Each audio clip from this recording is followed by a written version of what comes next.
असं कधी त्यांनी असं कधी कोणी इशारे दिले नव्हते. पक्षामध्ये बदल घडत असतात. योग्य वेळेला निर्णय घेण्याचं काम नेहमी शरद पवार साहेब करत असतात.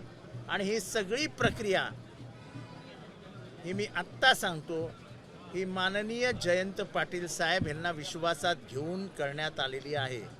तेव्हा अफवांचं पीक उपटा कामा नये. आम्ही जरी सगळ्याला साक्षीदार नसलो तर आम्हाला खूप गोष्टी आमच्या कानावर असतात. शरद पवार साहेब आणि जयंत पाटील साहेब यांनी एकत्र बसून हे सगळे निर्णय आणि सगळा ही जी प्रक्रिया आहे याला पुढे नेली. आज पहिला टप्पा पार पडला आहे. अजून पुढे जाणार आहोत. पुढे जे काय होईल ते पुढे आपल्याला दिसेलच. असं आहे की आव्हान तगडं आहे. अनैतिक मार्गाने निवडणूक जिंकण्याच्या पद्धतीला सुरुवात झाली आहे. निवडणूक आयोगाचं अस्तित्वच आता दिसत नाही आहे. बिहारमध्ये जे चालू आहे त्याच्यावरनं लक्षात येतं की या देशात येणारा पुढचा काळ कठीण असणार आहे.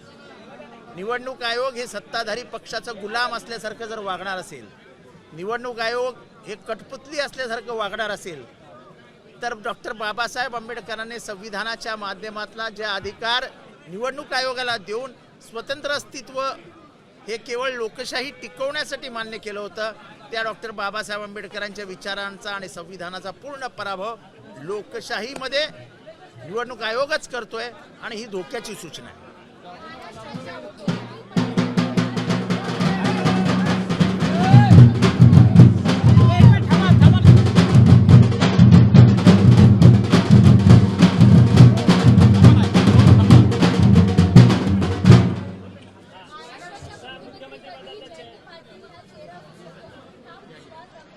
असं आहे की त्यांची एकंदर कार्यपद्धती, त्यांच्या बोलण्याचा आवाका, त्यांचं ज्ञान, त्यांचा विषय समजून घेण्याचा आवाका हे मी जवळनं बघितलंय. त्यांचा शांत धीर गंभीर स्वभाव आणि निष्ठा हे बघितल्यानंतर मी गेले 30, 35, 40 वर्ष त्यांच्याबरोबर आहे. मी त्यांच्यासारखे नेतृत्व गुण फार कमी नेत्यांमध्ये महाराष्ट्रात बघितले. किंबहुना शरद पवार साहेबांबरोबर जे होते त्याच्यामध्ये मी 90 सालापासून त्यांना बघतोय. त्यांच्यासारखा नेता दुसरा शरद पवारांबरोबर नव्हता. साहेबांबरोबर निष्ठेने काम करणारा, त्यांच्या विचारांना 100% मान्यता देणारा आणि एवढ्या प्रगल्भ दुसरं नेतृत्व शरद पवार साहेबांच्या जवळ नव्हतं.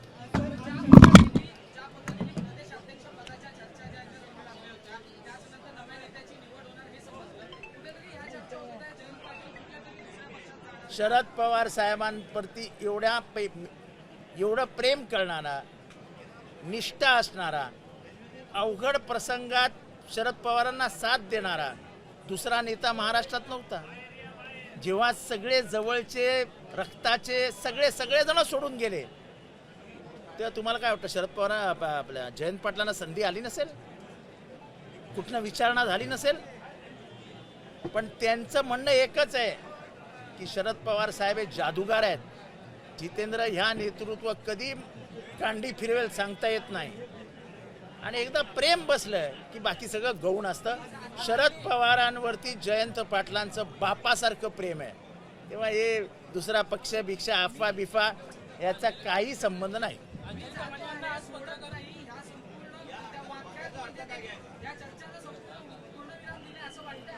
हे बघा, त्यांनी पूर्णविराम ते चर्चाच तुम्ही लोक चर्चा करत होतात. कशाला त्यांचं नाव जोडता? तुम्हाला TRP असते, तुम्हाला महाराष्ट्रामध्ये वादळं निर्माण करायची असतात, तुम्हाला भरती आणावीशी वाटते समुद्राला, पण तुम्ही आपले पेटवत असता कांड्या. त्याचा त्यांचा काय दोष?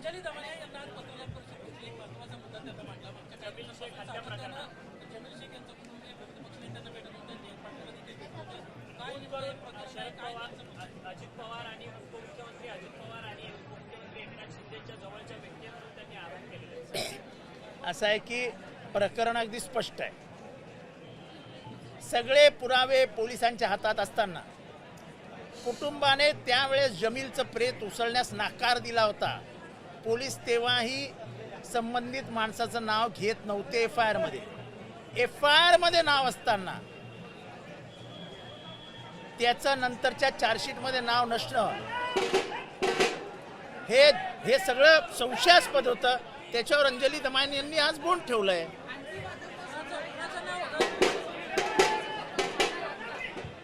आता मी काय मांडणार आहे आज कसं सांगू. एबीपी माझा, उघडा डोळे बघा नीट.